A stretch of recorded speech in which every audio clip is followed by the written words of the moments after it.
Well, hello everybody. It's a great pleasure to be giving you an update about basic science and translational research. My name's Fran Platt. I'm based at the University of Oxford in the pharmacology department, and it's been my great privilege and pleasure to have been NTSAD's Scientific Advisory Committee Chair for a number of years. Now, I've been delighted to have been joined by several task force members. Several of these individuals may be familiar to you, but let me just quickly introduce them.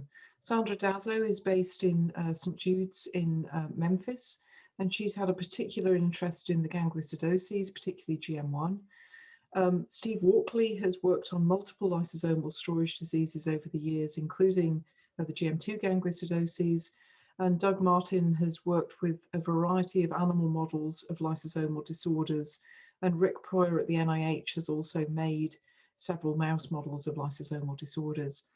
We were joined on the Canavan side of things by David Pleasure from UC Davis, who's an expert on Canavan and who's pioneering gene therapy approaches for this disease.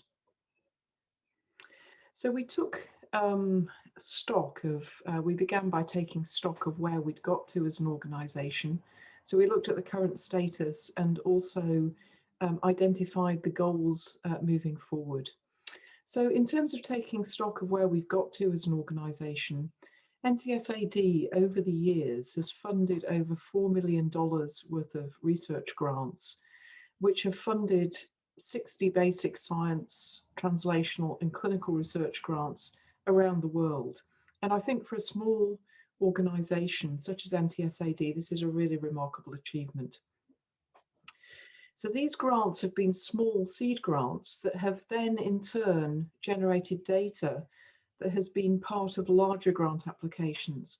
And just as an example, this $4 million worth of investment by NTSAD has actually leveraged over $30 million in NIH and other grant funding bodies.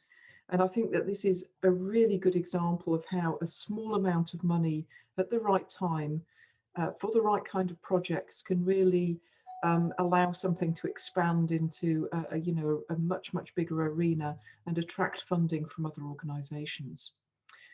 NTSAD's funding role is evolving as clinical trials are starting, and we've got many more companies interested in our diseases.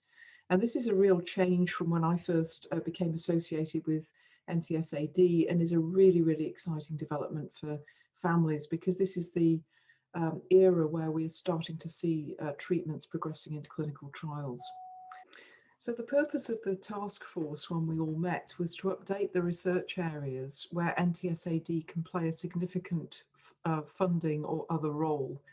So this really focused on areas where NTSAD specifically could catalyze progress. So we focused really on identifying gaps in basic and translational research. Now, the areas in lysosomal diseases where we have a very, very strong knowledge base is the actual genetic basis for the disease. So in all cases, we have a very firm understanding of the gene defect and the protein that it encodes. We don't always fully understand the function of that protein, but in many cases we do. So we felt that there was already good, strong knowledge in that area. But as we discussed the downstream consequences of that genetic defect, all the way from basic pathogenesis through to animal models, through to clinical sample availability, through to new treatment approaches or new scientific approaches, or biomarkers for monitoring disease progression and clinical response to treatment, we realized that we have deficiencies in all of these areas, that we really need to have more research effort to better understand the disease pathophysiology. This really matters because it allows you to understand pathways in cells that are disrupted by the disease, and it might suggest new ways for treating these disorders. Animal models that display human disease phenotypes are absolutely crucial for progress in trialing therapies. And we also don't have a very comprehensive range of patient cells, blood, body fluids or tissues available to the research community. We're always interested in new treatment strategies or scientific approaches to understanding or to treating lysosomal disorders. And so this is another gap that we would like to plug. And we very much need biomarkers that are validated to be used for monitoring disease progression and for showing in clinical trials that a therapy is effective. So these were the 5 bullet points that we're highlighting to you where we feel that we can make more progress.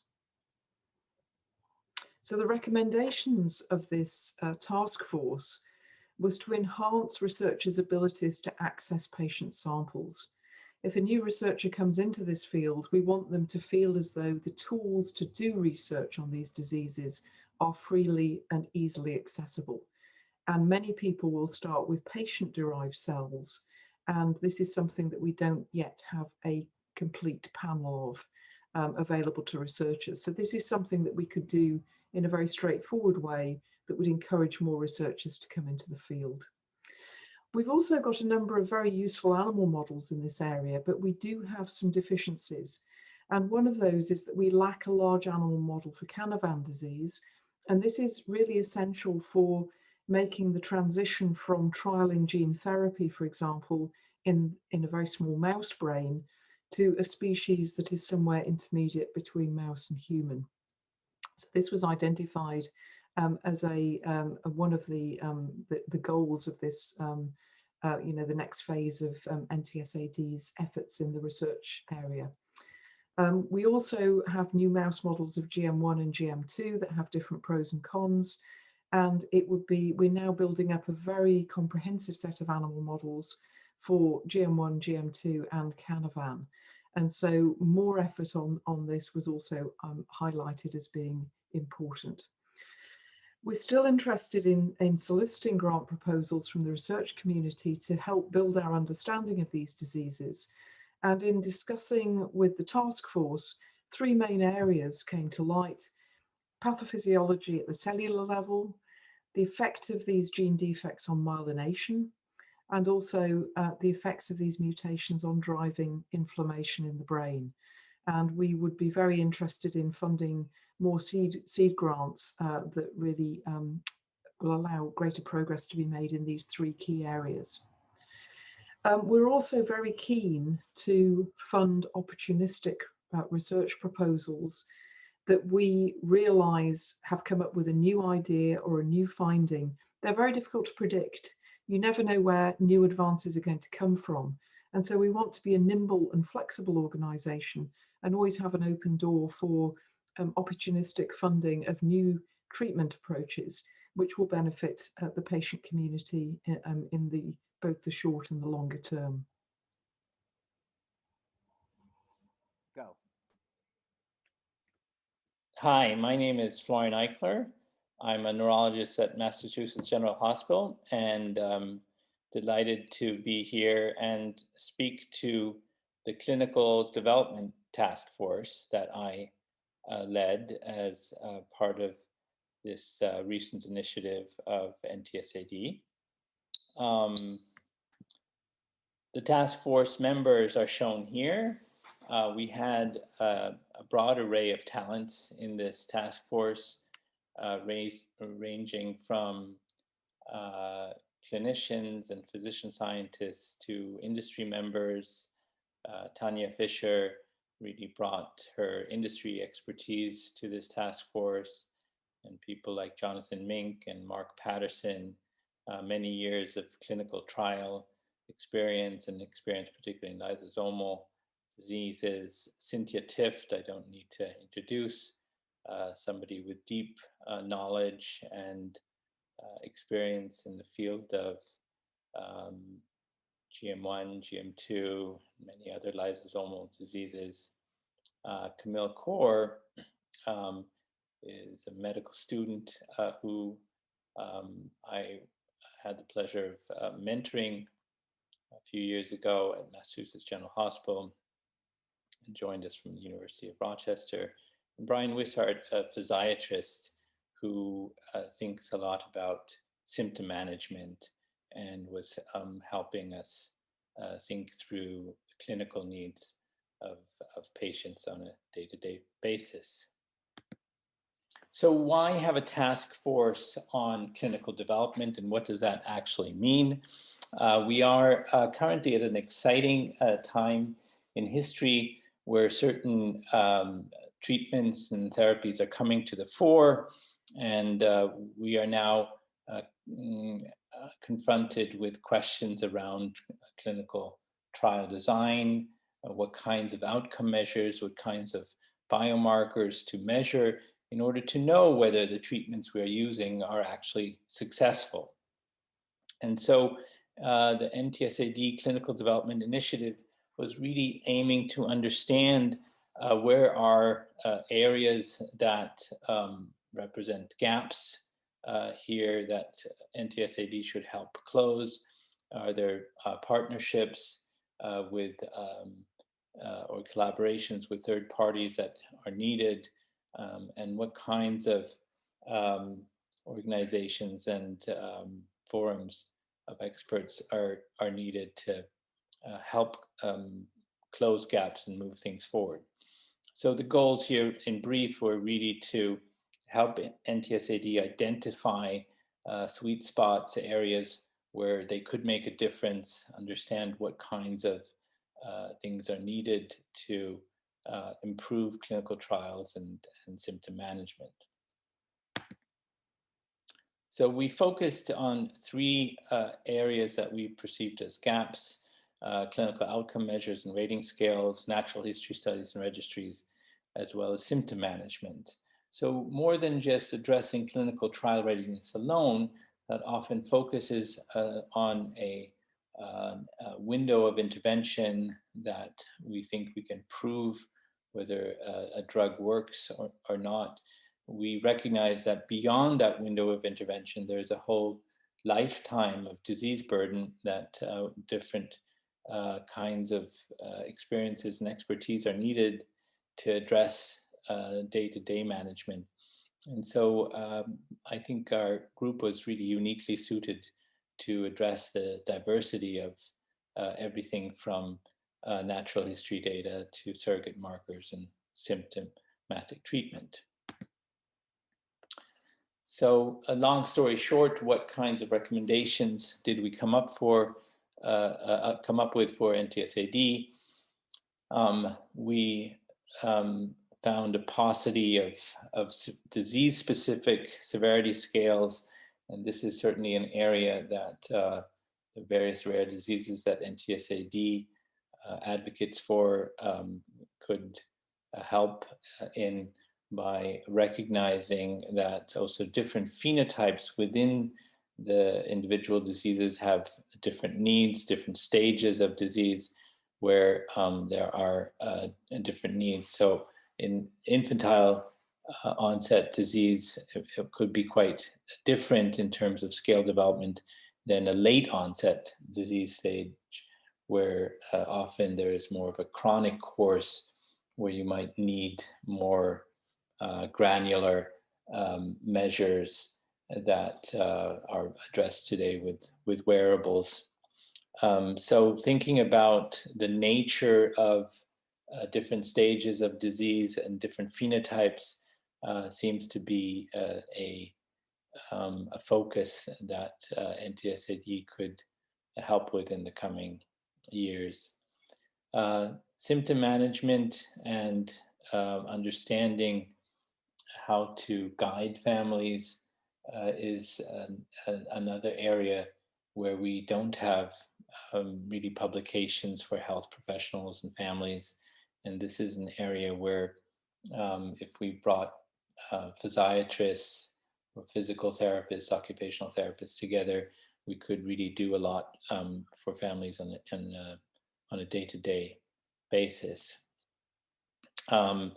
Obviously, NTSAD participating in funding these above initiatives where needed could make a big difference.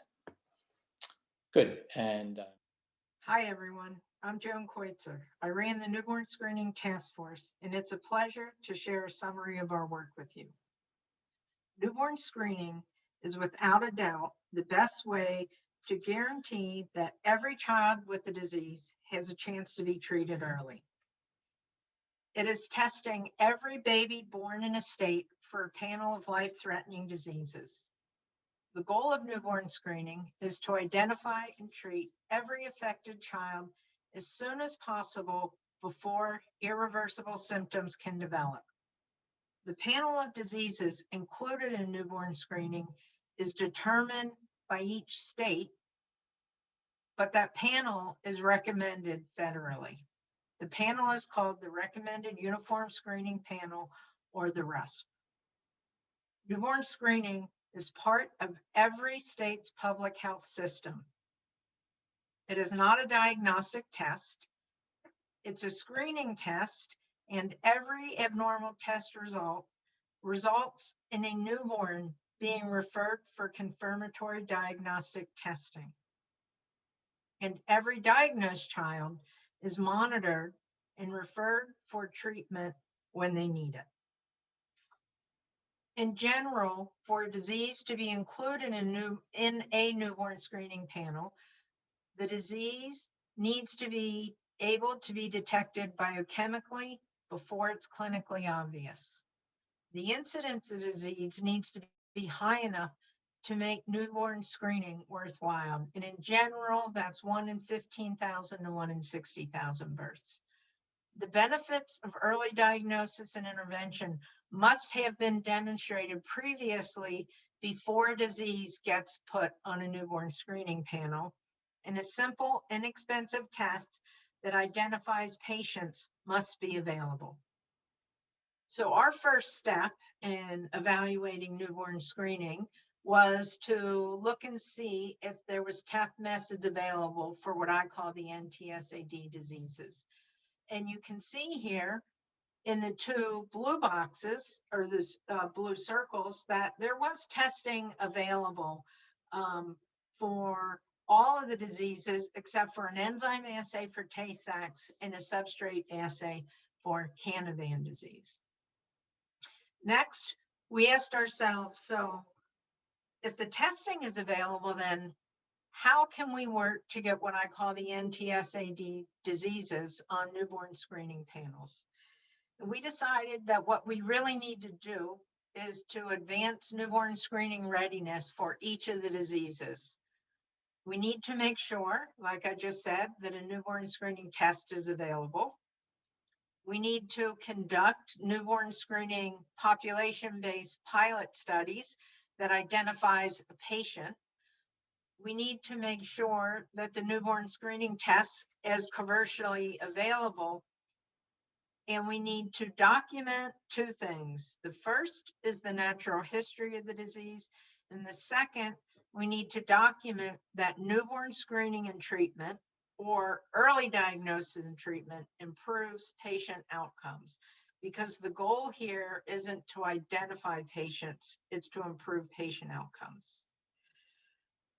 We thought that it's necessary to develop a cross-discipline team of newborn screening advocates and newborn screening champions that would interact with state newborn screening systems so that we could nominate diseases for the newborn screening panel as soon as we think they're ready for the evaluation process.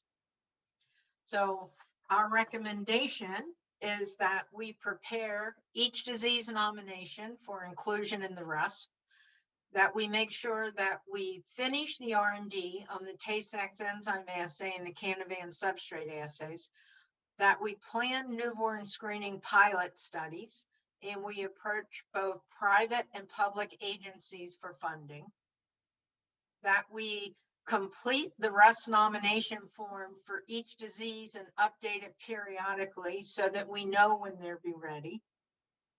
And I think the most important recommendation that came out of this is that NTSAD should establish and coordinate a collaborative working group for each of these diseases that includes all stakeholders, so patients, patient advocacy groups, newborn screening experts, physicians, scientists, and industry, to work together to get these diseases on the RUSP as soon as possible. And I would like to just update this by saying that recognizing that there will be efficiencies among the 4 diseases, on April 8th. We already had a first meeting with some physicians, some industry, some patient advocacy groups, and newborn screening experts. And we have formed a collaborative working group to promote newborn screening for these diseases. Thank you.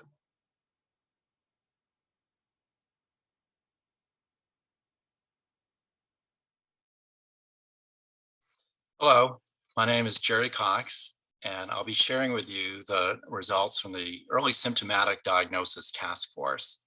By way of introduction, I'm a NTSAD board member, and I've had a long career in industry developing drugs for rare diseases. I'm also a practicing clinical geneticist at Boston Children's Hospital.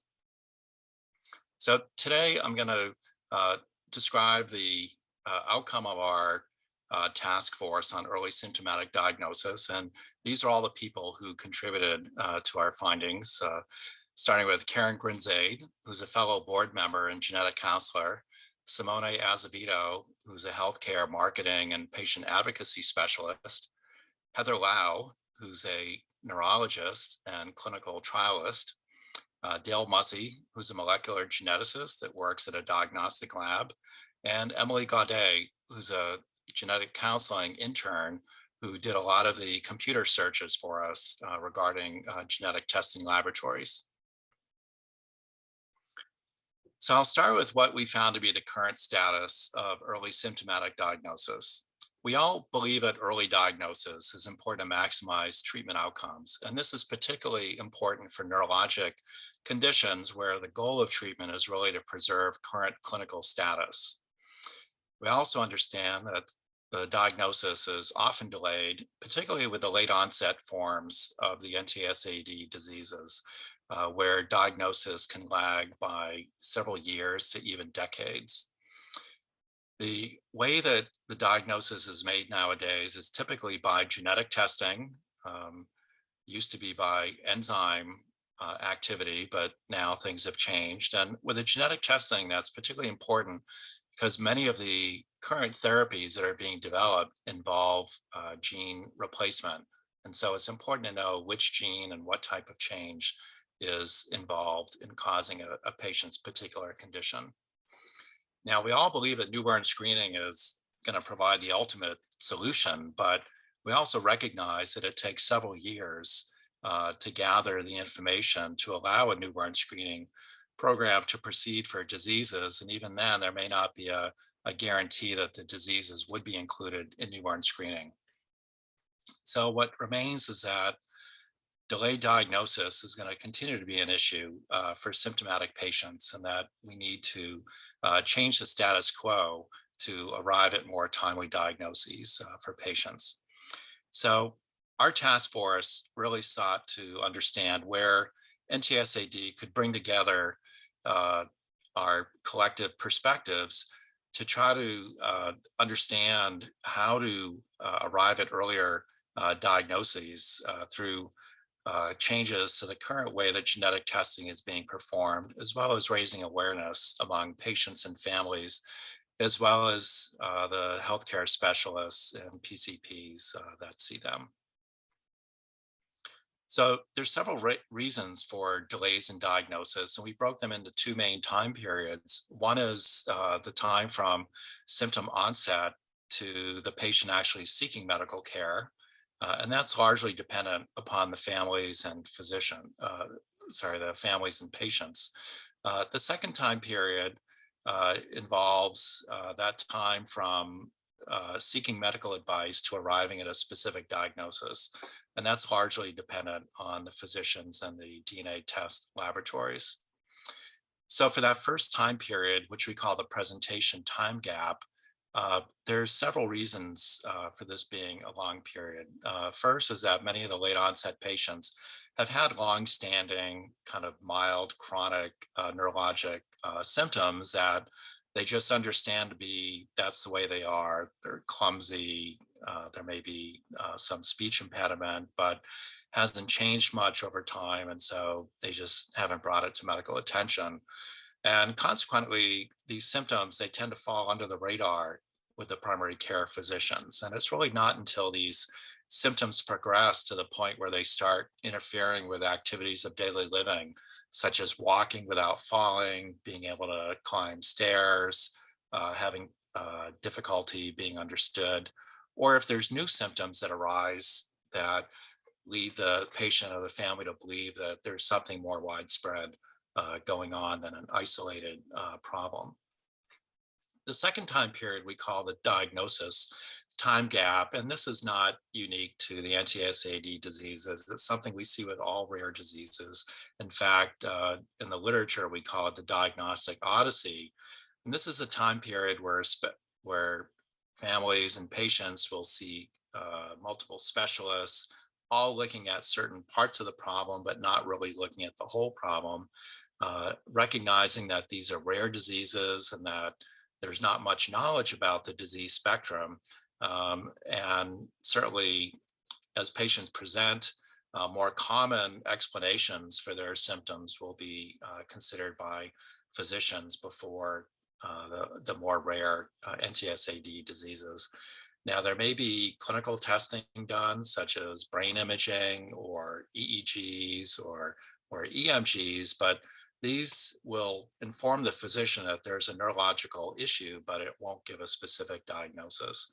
And I think probably what we learned most importantly is that even though genetic testing is available for the NTSAD diseases, the genes are not included on the typical test panels in a consistent manner between laboratories. And so it would be rare for a physician to have the idea that the patient specifically had Tay-Sachs disease, although they may recognize that the patient has ataxia or some other general neurological feature that would be covered by the particular type of gene panel test.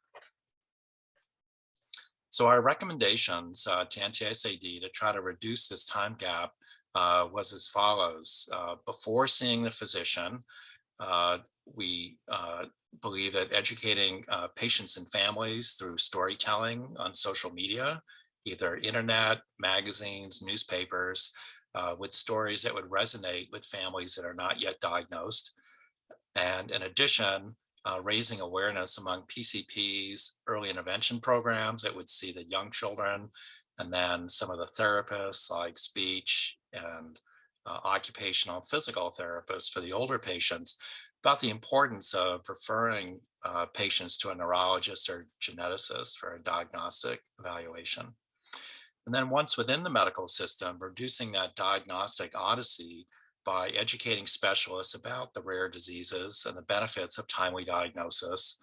Importantly, advocating with the labs to include the NTSAD diseases on their relevant gene panels. We don't think that there'll be objections to this. I think they just haven't thought of all these diseases to include. And then finally, there is a trend towards this new test called whole exome sequencing, which looks at all the different genes, but it's important that the labs know what the signs and symptoms of the patient are as they look at the different genes. And so having them be aware of the different NTSAD diseases as they do the whole exome sequencing will be very important as well. So over the past year, we've concluded the 4 task forces. We have a series of recommendations, and now we need to keep the momentum going to implement these recommendations. And with that, we have recommended that NTSAD hire a full-time research director who would have the following job description. They'd be managing the research-focused programs and help carry out the recommendations of the task forces.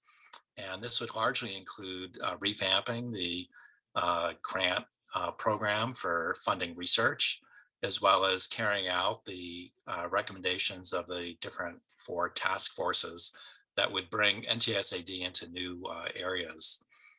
Furthermore, engaging with key stakeholders such as scientists and companies regarding the development of new treatments and technologies that might be relevant to NTSAD, keeping close monitoring of the research and clinical landscape. And then finally, acting as a liaison with the patients and families to really encourage their participation in research activities. Thank you very much and enjoy the rest of the conference.